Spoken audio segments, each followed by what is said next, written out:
రాజశేఖర రెడ్డి గారి దగ్గర మీరు actually doctor YS Rajasekhara Reddy గారు నవ్వుతే చాలామంది ఆడియన్స్కి చాలా ఇష్టం.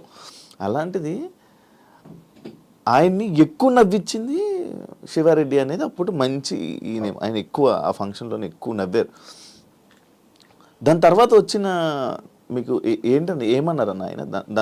దాని తర్వాతైనా మీకు రాజశేఖర రెడ్డి గారి బాండింగ్ కానీ లేకపోతే అన్నీ అప్పుడే ఏర్పడ్డాయా? అవును, యాక్చువల్లీ నిజానికి ఆయన ఎలక్షన్లో పాదయాత్రలు అవి ఇవి చేసి చాలా అలసిపోయి ఉన్నారు. అంతకుముందంతా కొంచెం సీరియస్గానే ఉండేది, సిచ్యువేషన్ అంతా చాలా కఠినంగా ఉండేది.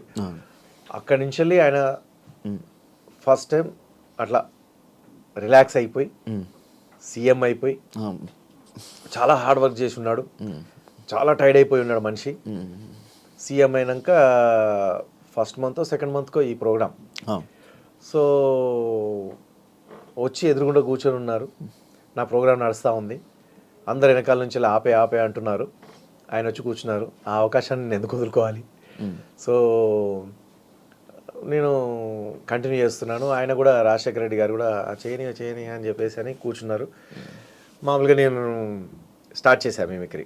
స్టార్ట్ చేయగానే చూసి వీడు ఏదో బాగా చేస్తున్నట్టున్నాడే అని చెప్పేసి అట్లే చూస్తూ ఉన్నాడు. సార్ అయిపోద్ది సార్ అని మధ్యలో మీరు వీడియోలో చూస్తే కనబడుతుంది, పక్కన వచ్చి ఎవరో సార్ ఒక 1 minute ఆపేస్తారు, అయిపోతుంది, ఇది లాస్ట్ ఐటమ్ అని. లేదు వద్దు, చేయని ఆయన చేయని, బాగా చేస్తున్నారు చేయని అని చెప్పేసి చెప్పాడు. దాని తగ్గట్టుగా ఆయనను బాగా నవ్వించాను. సో బ్రహ్మాండంగా నవ్వించాను. ఆయన అంత సీరియస్గా ఉండే ఫేసు అన్ని రోజులు పాదయాత్రలు కష్టపడి ఎలక్షన్లు అది ఇది అన్ని మెంటల్ టెన్షన్స్ అన్నీ అయిపోయి రిలాక్స్గా ఫస్ట్ టైం ఇట్లా పగలబడి నవ్వడం అనేది అదే నా ప్రోగ్రాంలో నేను చేసే మిమిక్రీకి. దాంతో ఫోటోగ్రాఫర్లకు కూడా మంచి మంచి ఫోటోలు దొరికినాయి, ఫుల్గా నవ్వుతున్నటువంటి ఫోటోలు. అది బాగా స్ప్రెడ్ అయిపోయింది, అందరికి బాగా నచ్చేసింది. ఆయన అంత బాగా నవ్వుతున్నారు సార్, మళ్ళీ నవ్వుతున్నారు. ఇది రాను అసెంబ్లీలో కూడా ఆయన నవ్వడు, నేను నవ్వుతే ఓర్వడు అనే టైపులా, అంటే నవ్వుకు ఎంత ప్రాముఖ్యత దొరికింది చూడండి. ఆయన నవ్వుకు అంత ప్రాముఖ్యత దొరికి, ఆయన నవ్వు అంత బాగుంటుందని, ఆయన నవ్వుతే ఇన్ని మంచి ప్రశంసలు ఉన్నాయి అనేది స్ప్రెడ్ అయినాయి. అప్పుడు ఆయన ఆ ఫోటోలన్నీ కూడా బాగా బయటకు రావడం, ఆయన నవ్వేది. ఇక అక్కడి నుంచి ఆయన నవ్వుతూ మంచిగా ఉండడం, కౌంటర్లు వేయడము, నవ్వుతూ కౌంటర్లు వేయడం, నవ్వుతూ అసెంబ్లీలో మాట్లాడడము, ఇంకా విపరీతంగా. మీకు అప్పుడే పరిచయం అన్న? ఆ పరిచయము నేను తర్వాత ఒకసారి ఆఫీస్కి వెళ్ళినప్పుడు కూడా ఏం కావాలా ఏంటి అంటే కూడా నాకు ఏమవుతుంది సార్, మీ బ్లెస్సింగ్స్ ఉన్నాయి నాకు చాలు అని చెప్పేసి, దానికి సాక్ష్యం కూడా గీతారెడ్డి గారు, అప్పుడు మినిస్టర్ ఆవిడ, రోషయ్య గారు, షబ్బీర్ అలీ గారు, మంచిరెడ్డి కిషన్ రెడ్డి అన్న మంచి ఉన్నారు, సపోర్ట్ మంచిరెడ్డి కిషన్ రెడ్డి గారు కాదు, మల్రెడ్డి రంగారెడ్డి అన్న అక్కడ ఉన్నారు, శ్రీధర్ బాబు గారు వాళ్ళంతా ఉన్నారు. అప్పుడు రాజశేఖర రెడ్డి గారు ముందట ఆయన అనేటప్పుడు నన్ను ఆయన ఛాంబర్లో ఎస్ రాజశేఖర గారు పిలిచి అడిగినప్పుడు మేబీ ఆయన నాకు ఒక పదవి అన్నట్టుగా అనుకున్నారు. బట్ నేను అది అంటే బాగానే ఉన్నాను కదా, సినిమాలు ప్రోగ్రామ్స్ బ్రహ్మాండంగా నడుస్తున్నాయి కదా, ఒక సీఎం గారే పిలిచి నాకు ఏం కావాలని అన్నప్పుడు ఇంకేముంటుంది, ఇంకా మనకు అన్నీ ఉన్నట్టే కదా, అది చాలు కదా వరం. ఇంకా ప్రత్యేకంగా నేను ఒక పదవి తీసుకొని చేయాల్సిన అవసరం. సో ఇప్పుడు నా డ్యూటీ ఎవరు చేయాలి మరి? నాకంటూ ఒక దేవుడు ఒకటి ఇచ్చాడు కదా. నాకంటే బాగా నవ్వించే వాళ్ళు ఉండొచ్చు, నాకంటే తక్కువ నవ్వించే వాళ్ళు ఉండొచ్చు, కానీ నాలాగా నవ్వించే వాళ్ళు ఉండకపోవచ్చు కదా. సో నా ట్రాక్ వేరు కాబట్టి మరి ఆ ట్రాక్లో మళ్ళీ ఇంకొకరు కావాలి కదా. సో కాబట్టి ఎందుకు నేనే ఆ జర్నీ చేస్తాను అన్నట్టుగా అట్లనే ఉండిపోయాను. సో కానీ అప్పుడే తీసుకొని ఉంటే ఈరోజు అటు అది చేసుకుంటూ ఇటు ఇది చేసుకుంటూ ఉంటే ఈరోజు మంచి పొలిటీషియన్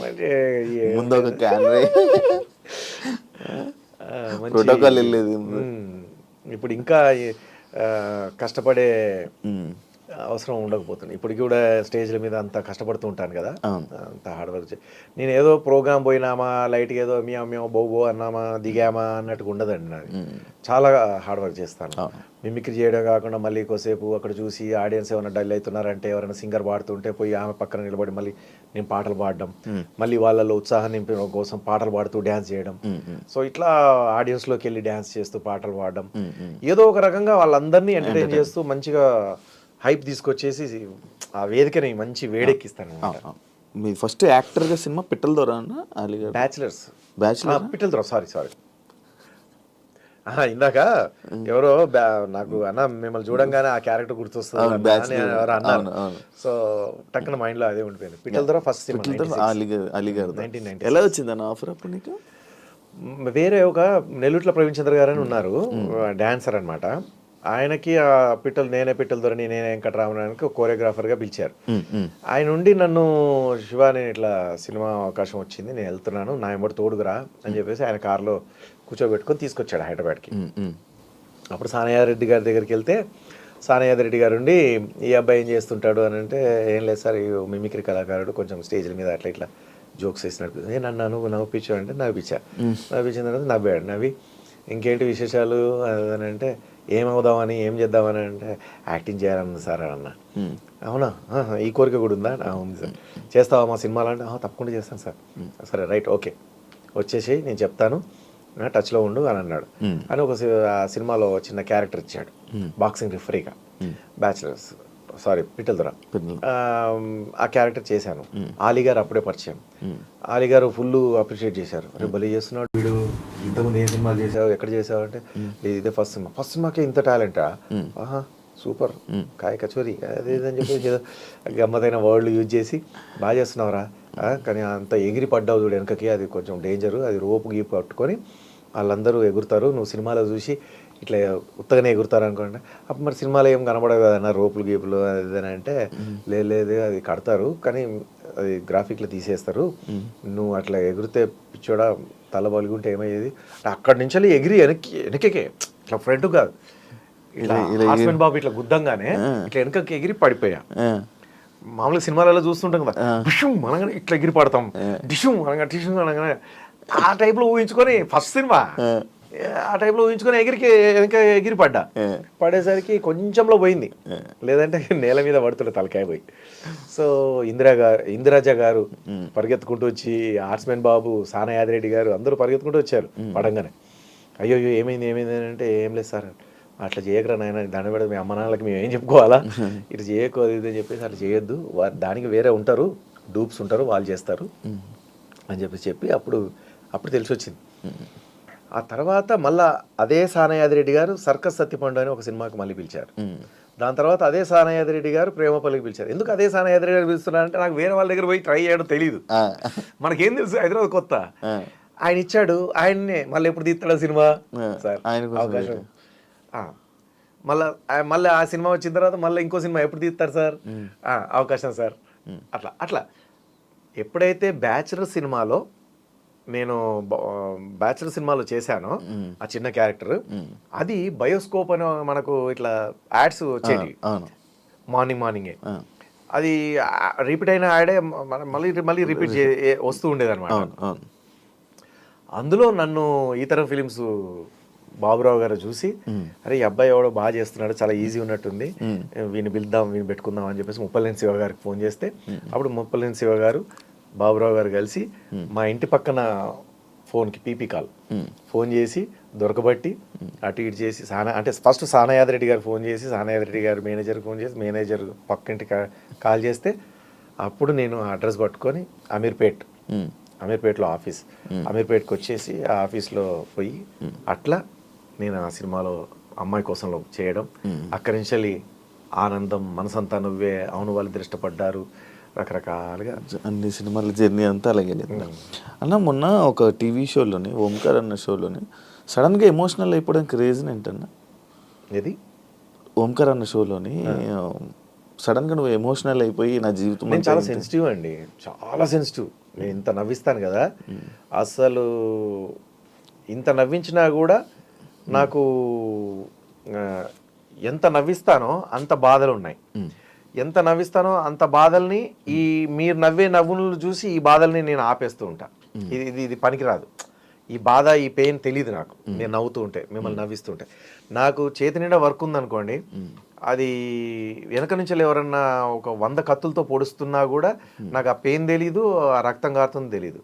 మిమ్మల్ని నవ్విస్తూ ఉండాలి, నేను ప్రోగ్రామ్ చేస్తూ ఉండాలి, యాక్టింగ్ చేస్తూ ఉండాలి, లేకపోతే సినిమాల్లో అది చేస్తూ వర్క్లో ఉంటే నాకు ఎంత ఏం పెయిన్ అయినా కూడా నాకు ఏమనిపించదు. అయితే అక్కడ ఎందుకు అంటే అంటే ఆ షోలో అక్కడ ఏమైందంటే చాలా చేతులు కాలిపోయినాయి, స్టవ్ మా ఆవిడకి కూడా బొబ్బలు వచ్చాయి. అంటే నేను ఇప్పుడు అక్కడ మా ఆవిడకి సంబంధం లేదు, ఆవిడ ఆ షోలో చేసి ఆమె పేరు తెచ్చుకొని ఆమె ఏదో సంపాదించాల్సిన ఇది కాదు, అలాంటి అమ్మాయి కాదు, ఆమెకి ఏం తెలీదు. సో అలాంటిది నేను ఆ షోకి వెళ్ళి అనవసరంగా నా వైఫ్ని తీసుకొచ్చి పాపం మా వైఫ్ చేతులు బొబ్బలెక్కేలాగా మా వైఫ్ చేతులు కాల్పించానే. దేవుడు నాకు ఇంకా మంచి రోజులు ఇస్తే నేను కొంచెం బాగుండి ఇంకా వేరే విధంగా నేను ప్రోగ్రామ్స్ చేసుకుంటూ పోదును కదా, ఇంకా వేరే విధంగా సంపాదించేవాడిని కదా, నా వైఫ్ని ఇంత దూరం తీసుకొచ్చేవాడిని కాదు కదా. సో ఇప్పుడు నేను ఈ షోకి రావడం వల్ల, నా వైఫ్ రావడం వల్ల ఈమెకి ఇంత ప్రాబ్లం జరిగింది, నాకు ఇంత ప్రాబ్లం జరిగింది అనే అనవసరంగా నా వైఫ్ని ఏడిపించానే అని చెప్పేసి. అంటే లైఫ్ అంతా ఎప్పుడు ఇంతే. అంటే ఏ మంచి చేయబోయినా కూడా మళ్ళీ నాకు రివర్స్లో దెబ్బ తాకుతా ఉంది. మరి దేవుడైతే నాకు తెలిసి దేవుడు అనేవాడు లేడనుకో ఇంకో విధంగా మనం మాట్లాడచ్చు. దేవుడు అనేవాడు ఉన్నాడు అనుకొని బతుకుతున్నాను కాబట్టి మనం అన్నీ మంచి చేసుకుంటే పోతున్నాం, ఎక్కడ ఎవరికి ద్రోహం చేయలేదు కాబట్టి దేవుడు మనకేమి చెడు చేయడు అన్న ఒక మనకు వాళ్ళకి మంచి చేసాం మాకు రెట్టింపు మంచి ఇవ్వు అని కాదు నేను కోరుతుంది. మనం మంచి చేసుకుంటూ వెళ్తున్నాం, మనకెందుకు చెడు చేస్తాడు దేవుడు, మన గురించి ఎందుకు చెడు కోరుకుంటారు, నేను ఆయనకు మంచి చేశాను ఆయన మనకెందుకు చెడు కోరుకుంటాడు, మంచిగా కోరుకుంటాడు కదా అనే ఆలోచనలో ఉంటూ ఉంటాను కదా. కానీ ఎప్పుడు నాకు రివర్స్ దెబ్బలు తాకుతూ ఉంటే అసలు ఏంది నా జాతకం ఏంది పాపం తీసుకొచ్చి నేను నా భార్యని సుఖపెట్టాలి, తను వాళ్ళ అమ్మ నాన్నని వదిలిపెట్టుకుని వాళ్ళ ఫ్యామిలీని వదిలిపెట్టి నా దగ్గరకు వచ్చి, అంటే లవ్ మ్యారేజ్ కాదు మాట్లాడి వదిలిపెట్టి మీన్స్ అదే ఒక ఇంటిది అయిపోయింది, వాళ్ళ ఇంటి నుంచి మా ఇంటికి వచ్చేసింది, పుట్టి నుంచి మెట్టిన ఇంటికి వచ్చేసింది. సో నేను బాగా చూసుకోవాలి కదా పాపం ఆమెను ఈ షోకి తీసుకొచ్చేసి ఏంటి ఇదంతా అని చెప్పేసి. పైగా ఆ అమ్మాయి చాలా సెన్సిటివ్ నాలాగే, ఇంకా నాకన్నా ఎక్కువ సెన్సిటివ్, చాలా ఏమంటారు హోమ్లీ అంటే హోమ్లీ, గృహిణి అంటే గృహిణి, ఇంట్లో నుంచి బయటికి రాదు. మీరు పోయి సీసీ కెమెరాలు చెక్ చేయండి, మా ఎదురింట్లో కానీ పక్కింట్లో కానీ మా కాలనీలో కానీ అడగండి, సంవత్సరం అంతా ఇంట్లోనే ఉంటుందండి. అసలు బయట పోతే వాళ్ళ అమ్మ వాళ్ళ ఇంటికి, లేదు అతి కష్టం మీద ఏదైనా ఫంక్షన్ ఉండి బాగా మా చుట్టాలది దగ్గర వాళ్ళది బెస్ట్ ఫ్రెండ్ ప్రాణ స్నేహితుడు వాళ్ళ ఇంట్లో ఏదన్నా పెద్ద ఫంక్షన్ జరుగుతుంది అంటే కానీ రాదు. తిప్పవా అన్న? అసలు పోదన్న. సినిమాలకు కానీ రమ్మని కానీ, సినిమాలకు తీసుకెళ్ళని కానీ, షాపింగ్లకు తీసుకెళ్ళని కానీ, ఇదిగోని అని అదిగోని అని కానీ ఏది లేదు. మా పిల్లలు కూడా అట్లా కాదు. చాలా మంది పిల్లలు ఎట్లుంటారు, సాయంత్రం కాగానే పిజ్జా హట్ పోదాం, నాన్న ఆ రెస్టారెంట్ పోదాం, ఈ రెస్టారెంట్ పోదాం, ఈ సినిమా వచ్చింది ఆ సినిమా వచ్చింది అని అంటారు. లేదు, నన్ను ఈ 14 ఏళ్లలో 15 ఏళ్లలో పెళ్ళైన 15 ఏళ్లలో మా పిల్లలు పుట్టి 12 ఏళ్ళు అవుతుంది, 13 ఏళ్ళు అవుతుంది, ఒక 5-4 సినిమాలకు తీసుకుపోమని ఉంటారు. నిమ్మి అనో చేపది చిన్న చేప కాట్ ఉంది, ఆ సినిమా వచ్చింది, నింబు ఉంది అదొకటి, తర్వాత ఎలిఫెంట్ది ఒకటి వచ్చింది, డుంబు అని ఆ సినిమా, అవతార్ సినిమా ఒకటి, తర్వాత ఇట్లా ఇట్లా అంటే చూడండి కార్టూన్ ఒక 4 సినిమాలో ఏమో అడిగారండి వాళ్ళు అంతే ఈ 13 ఏళ్లలో. కానీ వేరే ఇంట్లో పిల్లలు ఎట్లుంటారు, ఏ సినిమా వస్తే ఆ సినిమా కురకాల్సిందే, ఏ సినిమా వస్తే ఆ సినిమా పరిగెత్తాల్సిందే. ఇంట్లో గోడ పెట్టి మొత్తం లొల్లి చేసి కింద పడి దొల్లుతారు. మా వాళ్ళు అట్లా కాదు, దేవుడి దయ వల్ల. అంటే దేవుడి దయ వల్ల అంటే అట్లా ఉండాలని కాదు నేను.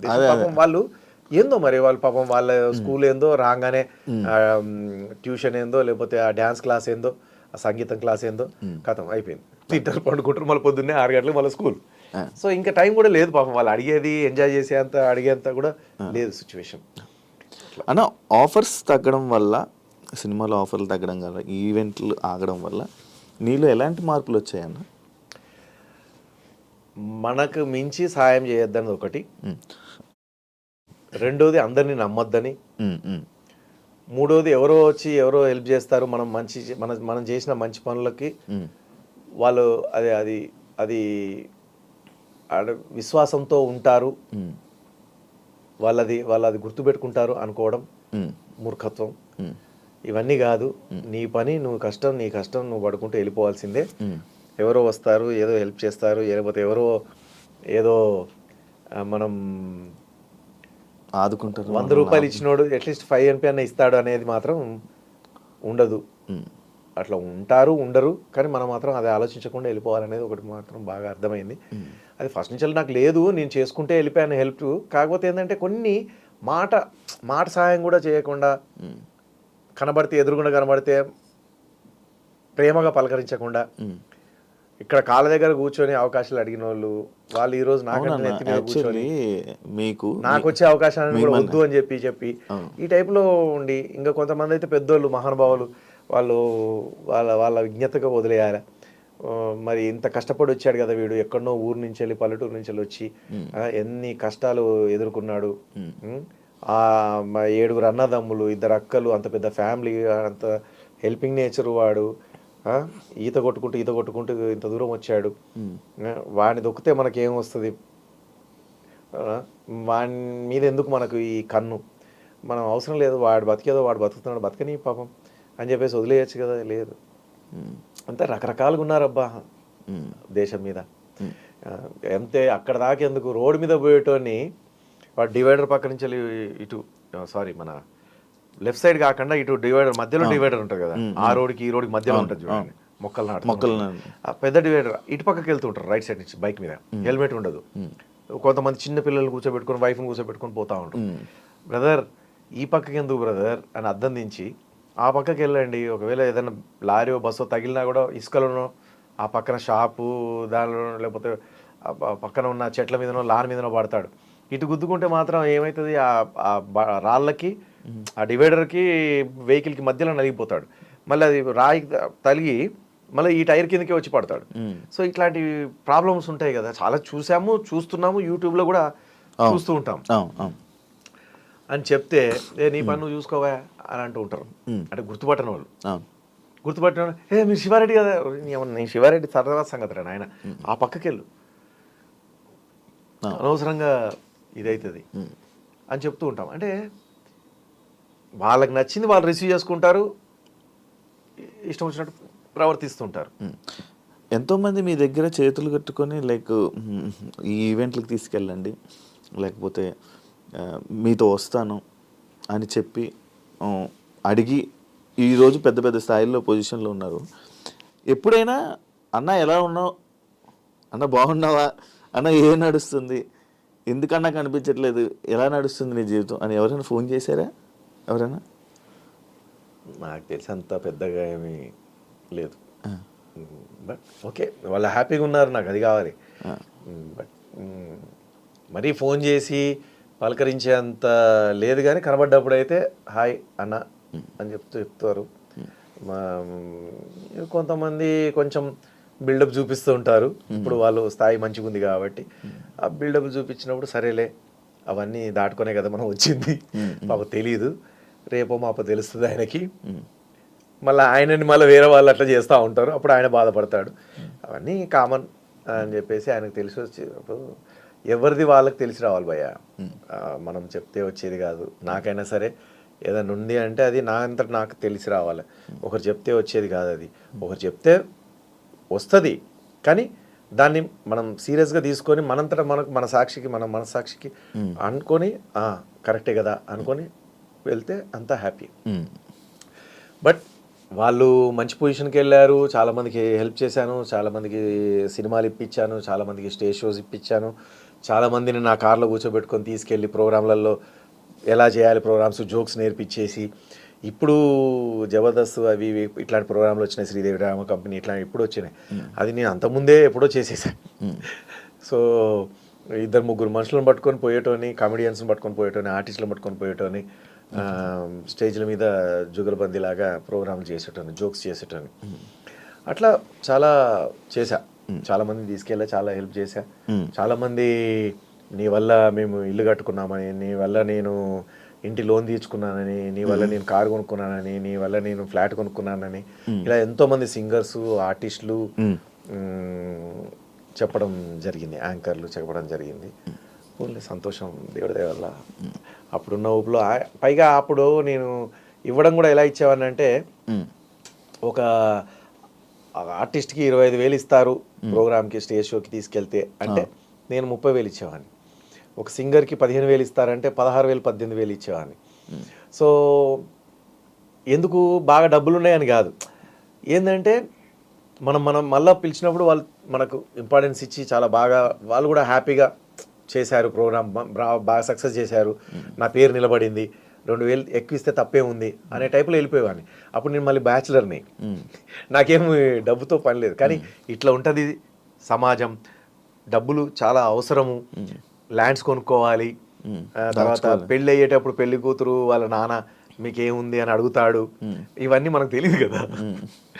సో అసలు ఏమీ లేని స్థాయి టక్కన అట్లా వచ్చేసరికి, టక్కన అంటే టక్కనేం రాలేదులేండి, కానీ కష్టపడుతూనే వచ్చాను. కానీ ఈ ఆస్తులు పాస్తులు అనేవి ఉండాలి, ల్యాండ్లు కొని పెట్టుకుంటే మళ్ళీ తర్వాత అది మనకు అన్నం పెడుతుంది, తర్వాత మన పిల్లలకి అక్కడికి వస్తుంది అనేది ఆలోచన లేదు.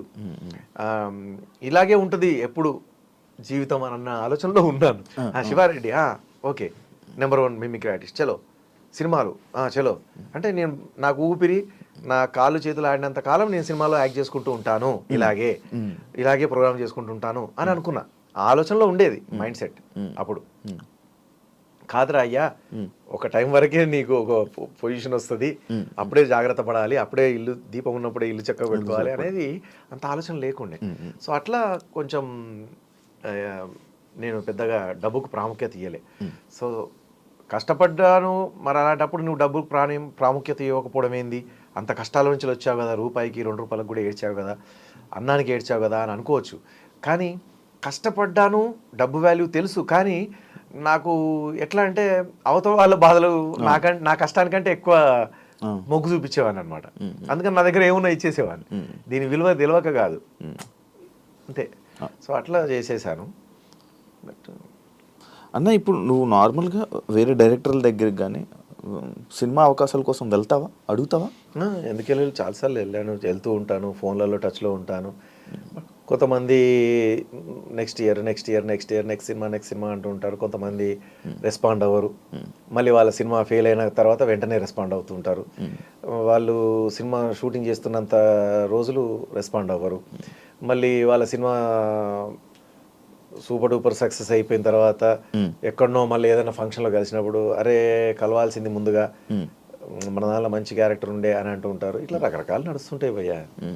కానీ అడుగుతారు మీరైతే, మీ ద్వారా నేను ఎప్పుడు అడుగుతూనే ఉంటాను. టీవీ షోస్ అంటే ఇంకా అంతకుముందు పోయి అడిగినంతగా ఇప్పుడు అడగట్లేదు. ఎందుకంటే ఎక్కడికి పోయినా కూడా, ఏ ఆఫీస్కి పోయినా మీరు ఎందుకు వచ్చారు భయ్యా, మీరు రావడం ఏంటి, మీరు ఫోన్ చేస్తే అయిపోయేది కదా సార్కి అని చెప్పేసి కింద ఉన్న వాళ్ళు డైరెక్ట్ పోయి డైరెక్టర్ ప్రొడ్యూసర్ గారినో అడిగితే, నువ్వేంటికన్నా, నువ్వెందుకు వచ్చావన్నా, అరే ఒక ఫోన్ కాల్ చేస్తే అయిపోయేది కదా, నువ్వు టచ్లో ఉండి చెప్పేస్తాను, నీకెందుకు నేను చెప్తాను అని చెప్పేసి అంటారు. పోతే ఒక బాధ, పోకపోతే ఒక బాధ. ఇంకా ఇది ఎంత సతమతంగా ఉంది భయ్య, ఏం చేయాలో అర్థం కాక, సరే చూద్దాం, మనం పడే కష్టం మనం పడుకుంటూ పోదాం. ఎన్నటికైనా మళ్ళీ మంచితనం అనేది గెలుస్తుంది, ఎన్నటికైనా కష్టపడేటోడికే మళ్ళీ పని దొరుకుతుంది, ఎన్నటికైనా డూప్ ఎవరు రియాలిటీ ఎవరు అని తెలుస్తుంది, ఎన్నటికైనా మంచోడెవడు చెడ్డోడెవడు అని తెలుస్తుంది. ఏ రోజుకైనా అది బయటపడుతుంది. ఎన్ని రోజులు దాగచ్చినా దాగదు అది. మంచితనము బయటపడాల్సిందే, చెడ్డతనం బయటపడాల్సిందే. అన్న మీ లైఫ్ని సెట్ చేసి, కాకపోతే నాకు శక్తి సామర్థ్యం ఉన్నప్పుడే తొందరగా నా మంచితనం బయటపడి, నా టాలెంట్ కానీ నా గుణగణాలు కానీ తెలుసుకొని డైరెక్టర్లు కానీ ప్రొడ్యూసర్లు కానీ అవకాశం ఇస్తే బాగుంటుంది. ఇది మొత్తం ఇక ముసలోడిని అయిపోయి మంచం మీద పడ్డ తర్వాత వస్తే అప్పుడు ప్రయోజనం ఉండదు కదా. అప్పుడు ఒక ఆర్టిస్ట్ని కోల్పోయినట్టే ఇండస్ట్రీ. ఇప్పటికే చాలామంది మంచి ఆర్టిస్టులను కోల్పోయింది. బ్యాక్ పిచ్చింగ్ జరుగుతుంది అన్న మీ దాంట్లో, వెనకతల నుంచి మాటలు, వెనకతల నుంచి తొక్కడాలు అలాంటివి ఉన్నాయా? ప్రతి దాంట్లో ఉంటుంది. నీ దాంట్లో లేవా?